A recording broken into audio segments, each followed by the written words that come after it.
Hello students, how are you all? Hope you all are fine and safe at home. Welcome to शिक्षा Sindhu, an ocean of knowledge. Students, आज हम लोग अपना first chapter ही continue कर रहे हैं और आज का हमारा टॉपिक सॉफ्टवेयर्स। चलिए शुरू करते हैं।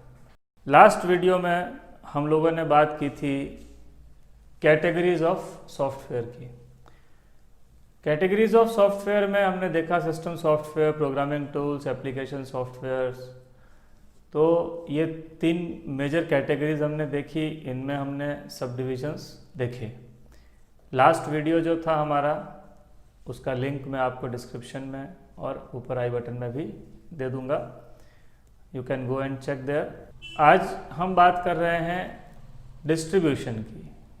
सॉफ्टवेयर डिस्ट्रीब्यूट किन किन तरीकों से या किस तरीके से सॉफ्टवेयर को डिस्ट्रीब्यूट किया जा सकता है, या आप यूँ समझ लो कि डिस्ट्रीब्यूशन के हिसाब से सॉफ्टवेयर की कितनी कैटेगरीज हो गई। तो सॉफ्टवेयर जो होता है उसको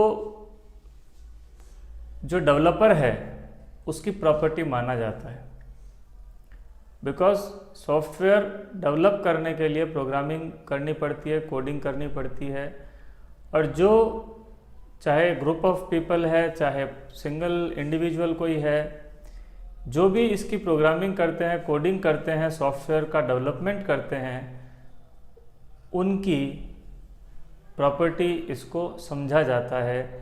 तो इस वजह से उनके पास ये अधिकार है कि वो अपने सॉफ्टवेयर को कैसे डिस्ट्रीब्यूट करना चाहते हैं।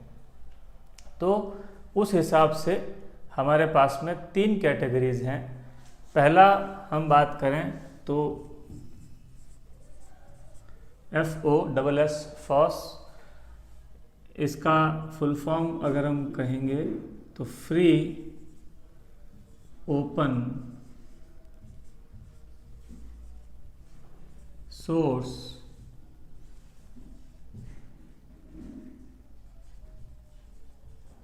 सॉफ्टवेयर।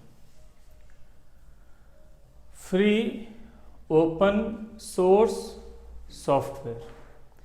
अब यहाँ आप इसके नाम से भी समझ सकते हो, फ्री है, दैट मीन्स कोई कॉस्ट नहीं है इसकी। ओपन सोर्स, यहाँ पे सोर्स का मतलब क्या?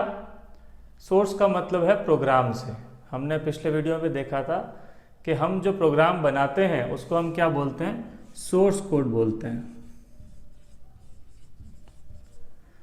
तो जिसका प्रोग्राम ओपनली अवेलेबल है, जिसका कोड ओपनली अवेलेबल है, हम सोर्स कोड भी कहते हैं, इसको हम प्रोग्राम भी कहते हैं, या हम इसको कोड भी कहते हैं, है ना। इसीलिए प्रोग्रामिंग को कोडिंग भी कहा जाता है।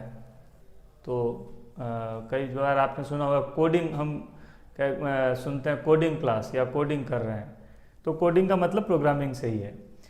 तो चाहे सोर्स कोड बोलें, प्रोग्राम बोलें या कोड बोलें, तो ऐसे सॉफ्टवेयर जिनका सोर्स ओपन है, इसका मतलब ये हुआ कि इसका जो प्रोग्राम है, इन सॉफ्टवेयर का जो प्रोग्राम है वो सबके लिए खुला है, अवेलेबल है।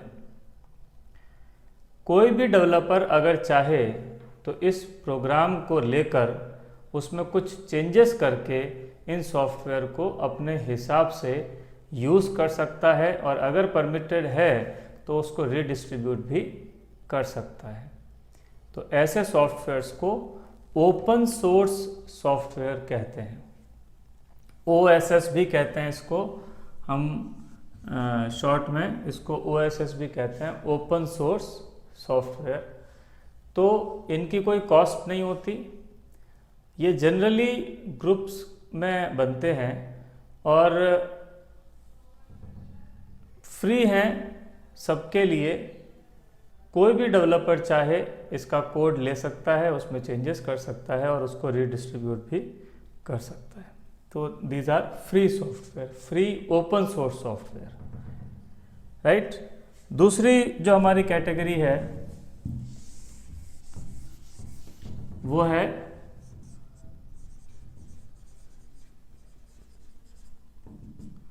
फ्रीवेयर। या हम इसको कहते हैं फ्री सॉफ्टवेयर। तो फ्री सॉफ्टवेयर का मतलब क्या है कि फ्री है, कॉस्ट इसकी कुछ भी नहीं है, इसके लिए हमको पैसा पे नहीं करना होगा। इन सॉफ्टवेयर को यूज़ करने के लिए वी हैव टू पे नथिंग, बट इनका सोर्स कोड अवेलेबल नहीं होता है, यानी कि इनका प्रोग्राम जो है वो प्रोग्रामर के पास ही होगा। जो इसका डेवलपर है वही उसका मालिक है। उस डेवलपर ने अलाउ नहीं किया है कि कोई भी इसका सोर्स कोड यूज़ कर सके। तो ये प्रोग्राम, ये सॉफ्टवेयर हमारे लिए फ्री होंगे, हम इनको यूज़ कर सकते हैं, हमको इसके लिए कोई फीस पे नहीं करनी होती है, लेकिन हम इनमें चेंजेस नहीं कर सकते, फर्दर डेवलपमेंट्स नहीं कर सकते। और उसके बाद में जो थर्ड कैटेगरी आती है वो है प्रोप्राइटरी सॉफ्टवेयर की। तो प्रोप्राइटरी सॉफ्टवेयर जो होता है, प्रोप्राइटरी का मतलब क्या, अगर हम बिजनेस के हिसाब से बात करें तो आपने वर्ड सुना होगा प्रोप्राइटरशिप, यानी जो एक किसी मालिक का होता है। तो प्रोप्राइटर यानी मालिक, प्रोप्राइटर मतलब ओनर। तो ये सॉफ्टवेयर ऐसे हैं जो प्रोप्राइटरी सॉफ्टवेयर कहलाते हैं। इसका मतलब ये हुआ कि जो डेवलपर्स हैं वो कुछ फीस तय करेंगे और वो पर्टिकुलर फीस पे करने के बाद ही आप इन सॉफ्टवेयर का लाइसेंस ले सकते हो और इनको यूज़ कर सकते हो। जैसे एग्जांपल आपका विंडोज़ जो है, आप देखते हो विंडोज़ पेड सॉफ्टवेयर है, इनको हम नॉर्मल भाषा में पेड सॉफ्टवेयर भी कह सकते हैं। तो विंडोज़ के लिए आपको फ़ीस पे करनी पड़ेगी, तभी आपको लाइसेंस मिलेगा और उसके बाद ही आप उसको यूज़ कर सकते हैं। अदरवाइज़ अगर आप इसको बिना परचेस के यूज़ करते हैं तो वो इल्लीगल होता है। इसी तरीके से MS ऑफिस भी पेड सॉफ्टवेयर है, और ऐसे ही बहुत सारे सॉफ्टवेयर जो है वो पेड होते हैं, जिनको यूज़ करने के लिए हमको फ़ीस देनी पड़ती है। उनका जो भी अमाउंट है, सब्सक्रिप्शन अमाउंट कह लो, या जो भी उनको परचेस करना पड़ेगा, उनका लाइसेंस हमको परचेस करना पड़ेगा। ओपन सोर्स के एग्जांपल्स अपन देखें तो ओपन सोर्स के अंदर एक ओपन ऑफिस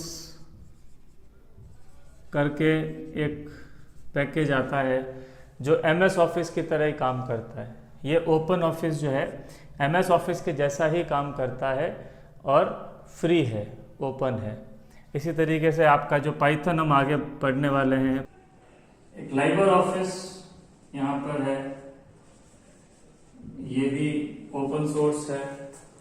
तो ऐसे करके काफ़ी सारे सॉफ्टवेयर जो हैं हमारे पास में अवेलेबल हैं जो ओपन सोर्स होते हैं, जिनका सोर्स अवेलेबल है।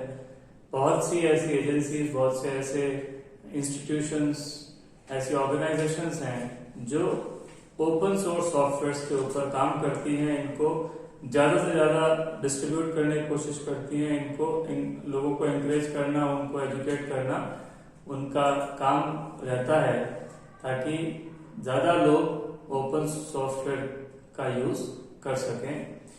So that's all for today. Thank you for being with us. All the best.